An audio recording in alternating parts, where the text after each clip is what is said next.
Bien, digamos que la pregunta, aunque parezca que es ajena al tema del socialismo, no lo es, porque el análisis crítico de la banca con reserva fraccionaria no es sino una aplicación del teorema de la imposibilidad del socialismo al ámbito concreto del mundo financiero y de la banca. Siempre, siempre, siempre que se ejerce la coacción institucional en el mercado, surgen los efectos típicos del socialismo. Concretamente, que bloquea la creación de información, se impide, se generan desajustes, etc. Y en el ámbito del dinero y de la banca, cuando la coacción consiste en conceder un privilegio a unos pocos nada más, solo a unos pocos, mire usted la cara que pongo, a los banqueros, no al resto. El resto de los ciudadanos en cualquier otro contexto que actúen como los banqueros va a la cárcel por apropiación indebida 4 años, como mínimo, de 4 a 8 años. Y los falsificadores de moneda hasta 12 años. Siempre que se concede un privilegio a unos pocos en contra de los principios generales del derecho de propiedad, se producen a oleadas sucesivas efectos sistemáticamente muy perjudiciales en la sociedad. Y concretamente el carácter desestabilizador de la banca con reserva fraccionaria. El primer efecto negativo es que induce la creación de bancos centrales, porque los banqueros son muy listos, se dan cuenta que cíclicamente es muy volátil el sistema, necesitan una ayuda y un prestamista de última instancia. Los pobres ciudadanos de aquellos bancos marginales que cuando vienen mal dadas, los que más han deteriorado su liquidez en la terminología de Rayo y tienen una corrida, pues ¿quiénes han los perjudicado? Los pobres clientes. Los pobres clientes los tiene usted ahí una manifestación, como los de los tractoristas, diciendo que por favor que quieren su dinero, que se cree un banco prestamista de última instancia. Los teóricos de la banca cuando sea fraccionaria dicen, no, que no se cree nunca banco central. Oiga, pero si es que la propia dinámica lleva a que se lleve a la creación, se efectúa la creación del Banco Central. Y claro, con el Banco Central está todavía peor, porque es como introducir al lobo en el gallinero. Se dedica a orquestar expansiones crediticias todavía más profundas y graves de las que genera autónomamente el sistema de banca libre con reserva fraccionaria. Pero todo esto, que es meterse en un lío innecesario, y es lo que explica que en pleno siglo XXI tengamos un sistema financiero con los pies de barro, todo esto se soluciona simplemente aplicando el derecho de propiedad, es decir, con el coeficiente de caja del 100% para los depósitos a la vista y equivalentes en todos los ámbitos. Con lo cual, logramos que, por favor, no haya unos pocos que en beneficio propio se inversen enormes cantidades de dinero, porque ustedes saben lo que es crear dinero de la nada, chin, chin, chin. Miren, ya les he explicado en su momento que solo la 10ª parte de la masa monetaria que utilizamos está plasmada en dinero efectivo de verdad. Las otras 9/10 partes es ese dinero virtual, son los asientos en los libros de contabilidad de los bancos, es lo que se llaman los sustitutos monetarios perfectos, que crea de la nada la banca. Crea de la nada la banca y se lo embolsa, es exactamente lo mismo que hacen los falsificadores de dinero. ¿Por qué se le mete 12 años en la cárcel a un falsificador de moneda que tiene una máquina y es capaz de hacer este billete? Porque eso es jauja, se va, compra, hace lo que quiere, no da ni clavo y puede vivir fenomenal. Y eso es lo que logra, y la prueba está en que el importe acumulado y extraído injustamente sobre el sudor de la ciudadanía por la banca son esas 9/10 partes de la oferta monetaria de dinero virtual. ¡Trágate eso, Rayo! ¿Está claro? Pues entonces, y Rayo diría, bueno, pero ¿qué importa que se hagan millonarios unos pocos a expensas de los demás si gracias a esto se va a compensar la posible deflación que haya, bla, bla, bla, bla, bla, bla, bla, bla? Mire usted, todo el negocio es criminal y de delincuentes.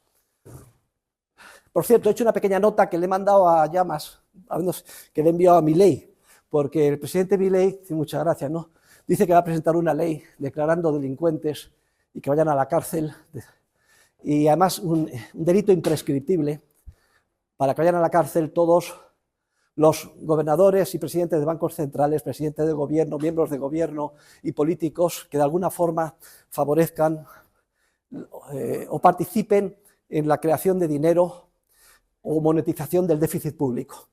Vale. Y yo le he dicho, me parece maravilloso, soy de perlas, pero punto número 1, hay que extenderlo, que vayan a la cárcel, primero a todos los del Banco Central Europeo, obviamente, y a la Reserva Federal, y en general a todos los banqueros centrales, ¿no? Y punto número 2, que igual que propones esto, está clarísimo, que también deberían de ir a la cárcel, como es lógico, todos los implicados con el sistema de reserva con banca fraccionaria, que son los principales generadores de creación de la nada de dinero en perjuicio de toda la ciudadanía, son los falsificadores de moneda. En la terminología del Premio Nobel de Economía francés, Maurice Allais. Muy bien. No es que yo sea envidioso, si es como resultado que ellos se embolsaran, todo esto tuviera unos efectos positivos, etcétera, fenomenal. Pero me gusta también, ya también tengo yo mi pequeña vena demagógica. Si le puedo decir a las masas, miren ustedes, todo ese dinero que les han expropiado, ese señoriaje que se llama, se lo han quedado unos pocos, los banqueros. De hecho, oiga, no me voy a extender, en el sistema de reforma que yo propongo, de transición, lo que propongo es explicitar, hacer aflorar este señoriaje, consolidando, creando dinero y esterilizándolo como colateral al 100% a la banca, quedan liberados los activos, que es el señoriaje, el 90% de todo esto, y yo lo que propongo es utilizarlo para devolver toda la deuda pública viva. Eso es préstamo, no tiene que ver con el depósito. Un tío ahorra y otro, pues que quiere invertir, invierte. 30, 60. Ahora, cuidado, no me diga usted que es tipo rayo, ¿no? Y el crédito de renovable de un segundo, de una hora, de un día, todo eso, en el mercado somos gente práctica, que yo también estoy en el sector financiero desde hace muchos años y décadas. Pues se sabe, joder, que todos los créditos a corto plazo tan cortísimos son depósitos, fuera, y punto. Y lo demás, a partir de, hombre, ¿cuándo empieza a haber demanda de crédito de verdad, tradicionalmente? Pues el descuento de papel comercial, 30, 60, 90 días. Por eso yo, a efectos prácticos, pero me lo he inventado, en una economía pura de mercado, en un sistema anarcocapitalista, la frontera temporal que distinguiría depósitos de préstamos se fijaría por la práctica y la costumbre inveterada del mercado. Bueno, no sé si le he contestado de manera más o menos abrupta, pero tengo que cumplir un programa de explicación y me queda media hora para ello. Pero yo en media hora, con la ayuda de Dios, me como el mundo. O sea, que soy capaz de explicar lo que haga falta. ¿Más preguntas? No hay más preguntas. Muy bien, pues lo que vamos a hacer hoy es explicar los diferentes tipos o clases de socialismo. Si quieren abrir el libro, a partir de la página 136. A ver, señoritas invitadas, les he regalado el libro, quítenle el plástico y ábranlo por la página 136. Socialismo, cálculo económico y función empresarial. Ese. Existen diferentes tipos históricamente, se puede hacer una taxonomía, una clasificación de diferentes tipos o clases de socialismo. Aquí de nuevo tengo que hacer el caveat, ¿no? La salvedad tantas veces repetida. Deberíamos de decir que existen diferentes manifestaciones de una realidad que es la misma, que deberíamos de denominar estatismo. Pero bueno, como se ha generalizado el término, vamos a seguir utilizando el término de socialismo. Y hago en el libro una serie de consideraciones sobre los tipos más generales de socialismo. Ya cuando escribí el libro en el año 92, fíjense ustedes lo que ha pasado ya, 32 años. Qué jovencito era yo entonces, tenía 34, 35. Ya cuando escribí el libro, lo vamos a ver, ya dediqué una parte al llamado socialismo conservador o de derechas, que es estatismo puro y duro, al que es perfectamente aplicable todo el análisis de la imposibilidad del socialismo que hemos visto en clase. Ahora lo vamos a comentar, es el socialismo del general Franco, es el socialismo de Hitler, el socialismo de Mussolini, etc. Luego ya, de manera premonitoria, ya tenía yo dentro de mí la idea de que había que generalizar un tratamiento unívoco al concepto de crítica o análisis del concepto de estatismo. Pero volviendo al tema, lo que tenemos que explicar hoy, en esa clasificación empezamos por el caso que se considera más extremo o puro de socialismo, que es el socialismo llamado real o de las economías de tipo soviético.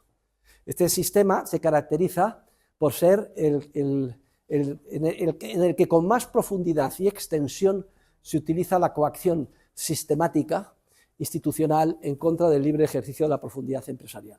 ¿Por qué?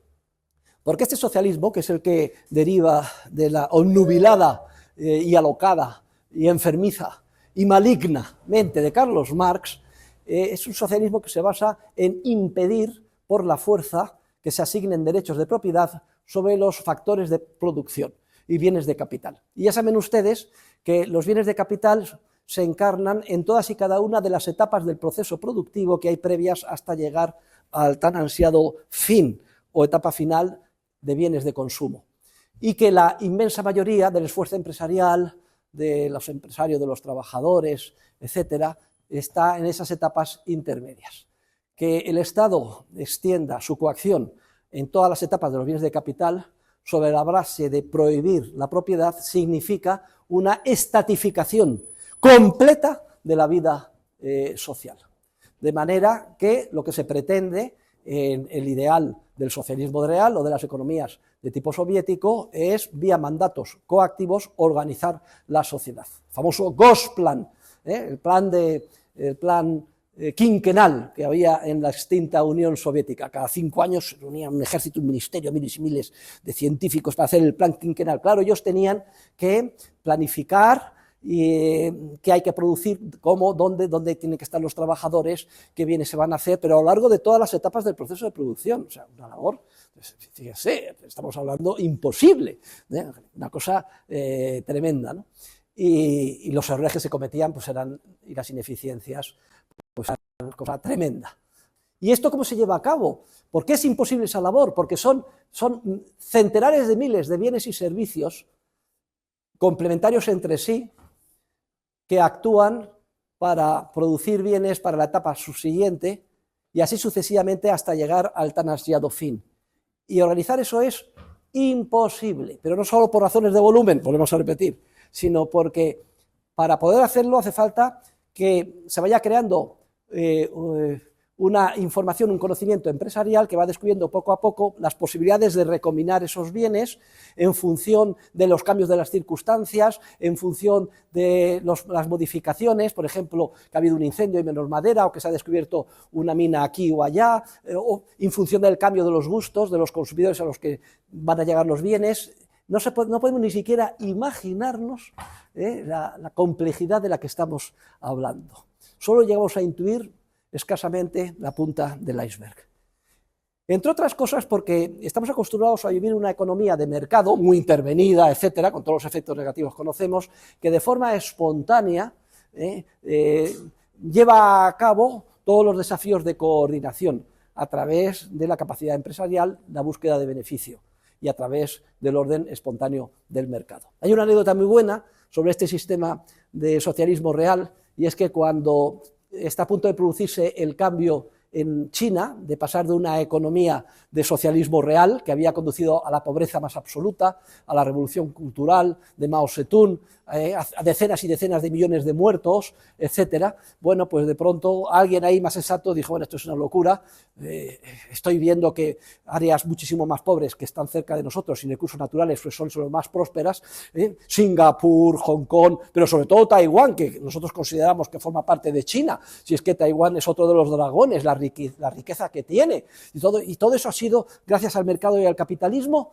Entonces cambia el relato, ya saben, la conclusión de ellos decían, bueno, al final no es que vayamos a traicionar a Carlos Marx, y a pesar del libro rojo de Mao Zedong, sino que gato blanco, gato negro, ¿qué importa? Lo importante es que cace ratones. Vamos a pasar a hacer una economía de mercado.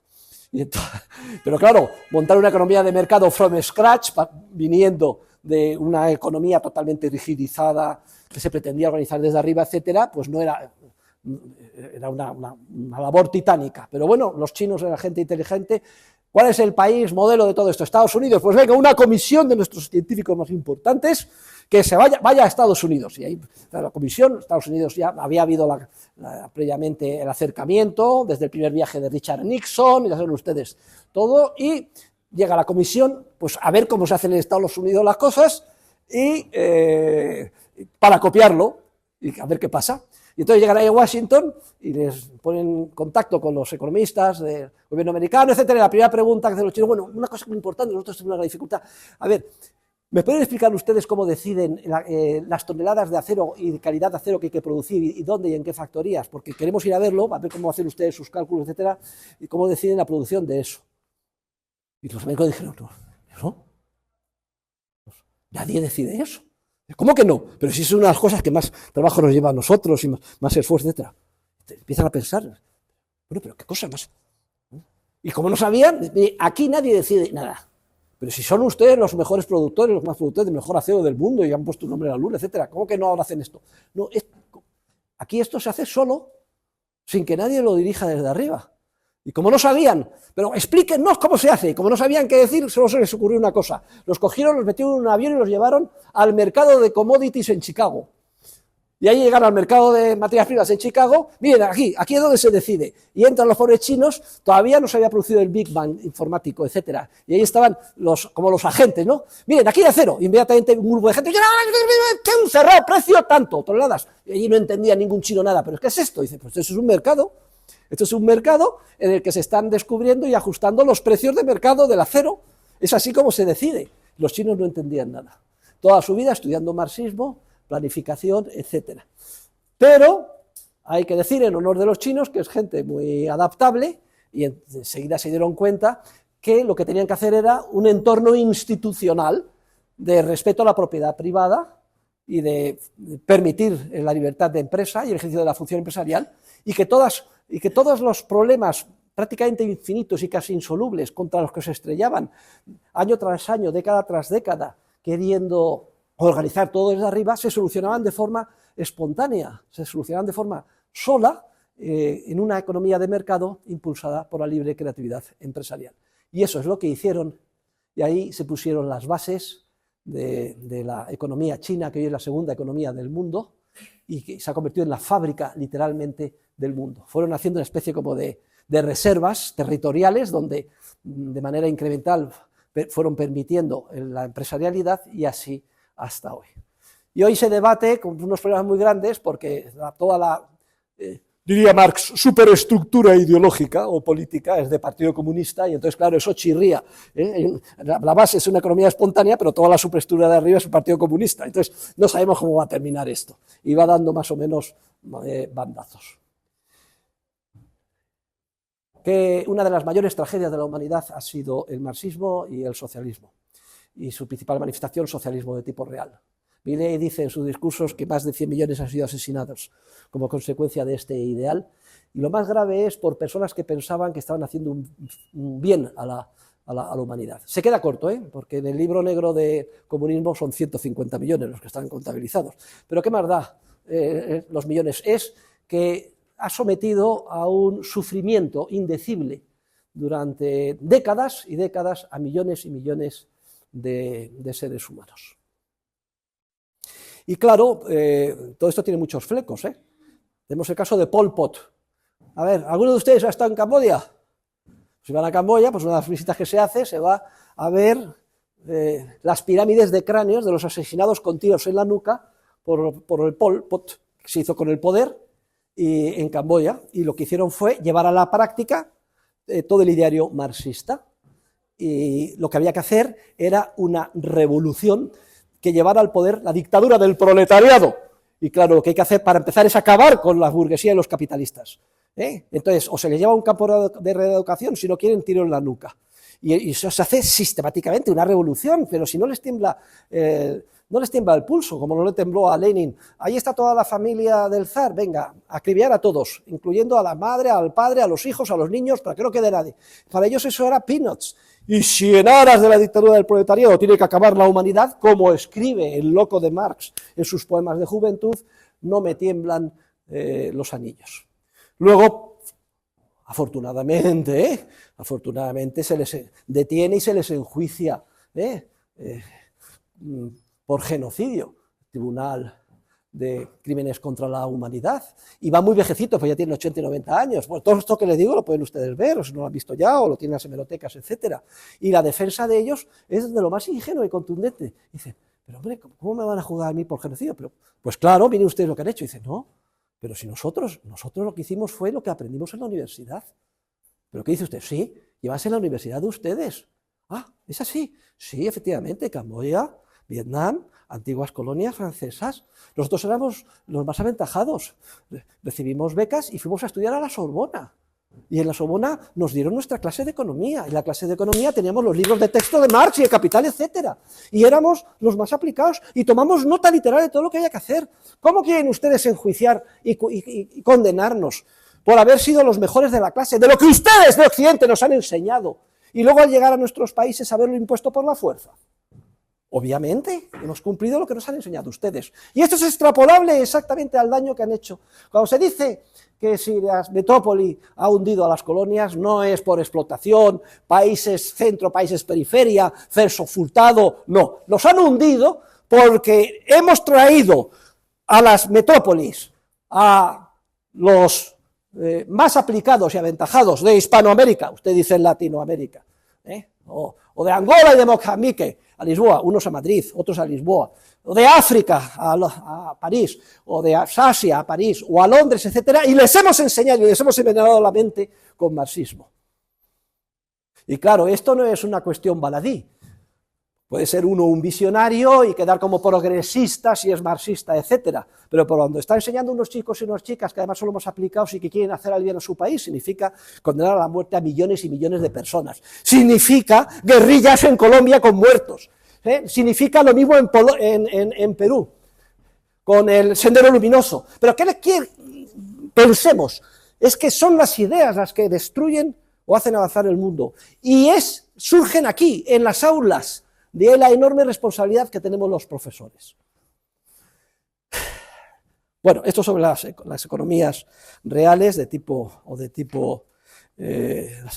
soviético, que el ideal, los motivos que se venden son tremendos a la hora de manipular y engañar y lavar el cerebro. Léanse ustedes el manifiesto comunista. Hablan de liberar de sus cadenas a los trabajadores. ¿Quién va a estar en contra de liberar de las cadenas a alguien? O sea, que son muy manipuladores, saben cómo decir las cosas para movilizar a la gente en pos de los objetivos más perversos, manipulando además las fibras más perversas del alma humana. Recuerde lo que dice Hayek, que los tres pensadores que más daño han hecho a la humanidad son por este orden: Carlos Marx, Sigmund Freud y John Maynard Keynes. Lo tienen ustedes, léanlo, en el tercer volumen de Derecho, Legislación y Libertad. Pero los efectos del socialismo en forma de bloqueo de conocimiento, de creación de información, de creación de conflictos, desajustes, falta de coordinación, todos los que hemos visto sistemáticamente antes de ayer, se reproducen siempre que se pretende imponer por la fuerza cualquier visión de la sociedad y coordinar de manera coactiva cualquier parcela. En la medida en que incida en cualquier parcela y en la medida en que se incida de manera efectiva, con más o menos profundidad, surgen siempre,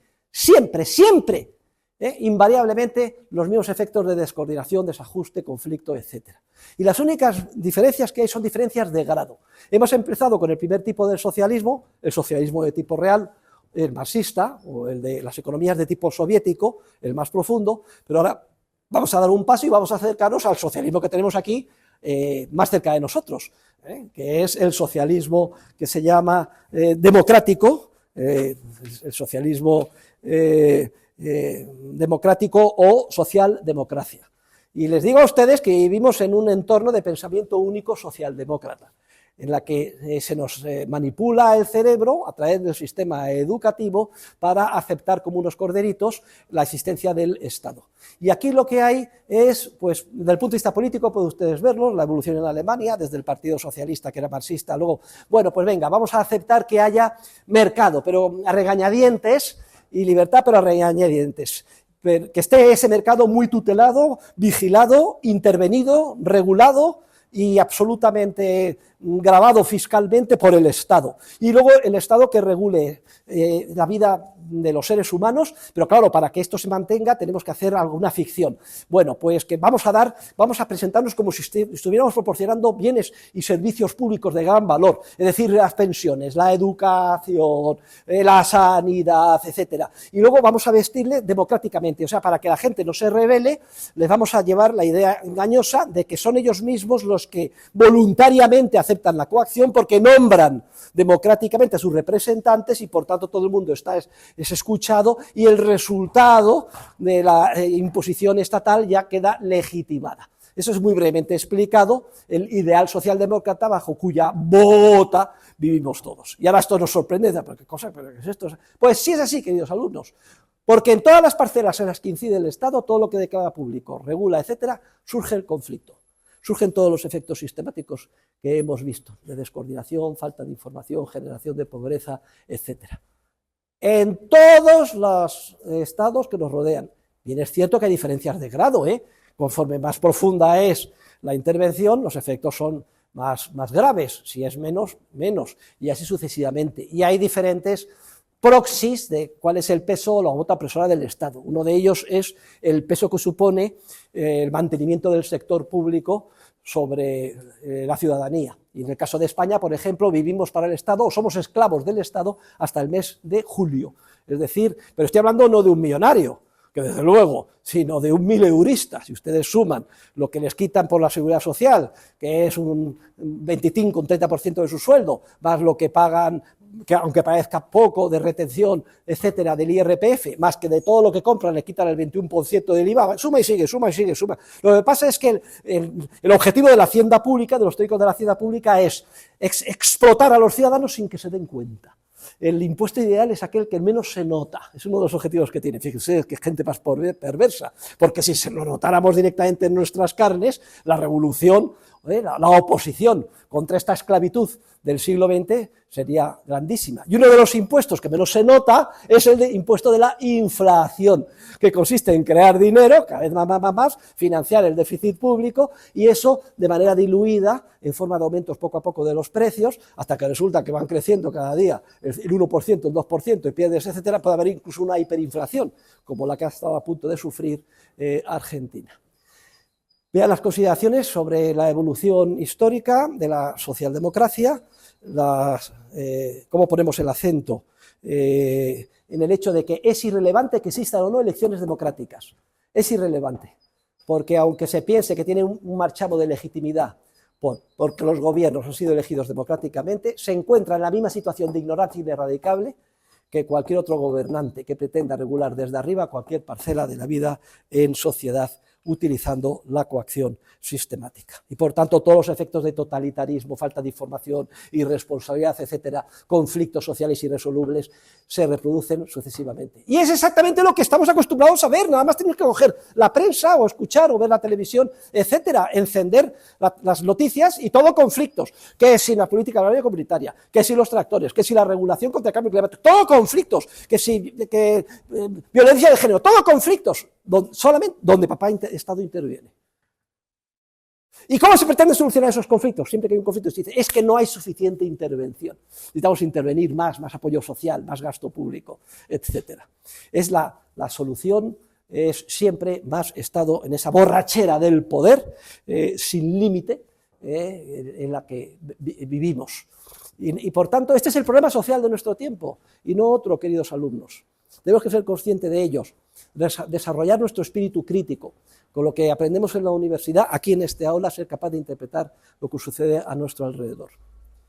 Y el gran Etienne de la Boétie, en su ensayo sobre la servidumbre voluntaria, escrito en 1544, ya se plantea cómo es posible que la gente quiera ser esclava, como somos, de manera servil y voluntaria, y explica y da las razones.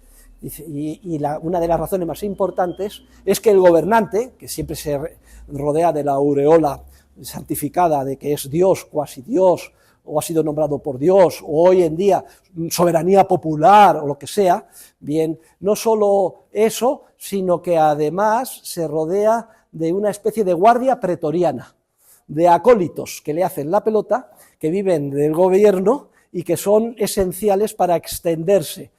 Son los famosos, decían ustedes en Argentina, los kirchneristas, estos que van a sueldo y que, etcétera, que se extienden por todos los intersticios. Pero esa guardia pretoriana, que es como los tentáculos del poder, y por tanto se introducen en los medios de comunicación, aunque sean privados, se introducen en las universidades, que no vaya a salir que no le des una cátedra, a ver si no se nos va a colar otra Huerta de Soto y nos la monta en la ANECA, etcétera. Toda esta guardia pretoriana, que hace un daño muy grande, la que más daño hace es la guardia pretoriana intelectual, es decir, los corifeos intelectuales que pretenden justificar desde la perspectiva intelectual el ejercicio de la coacción sistemática.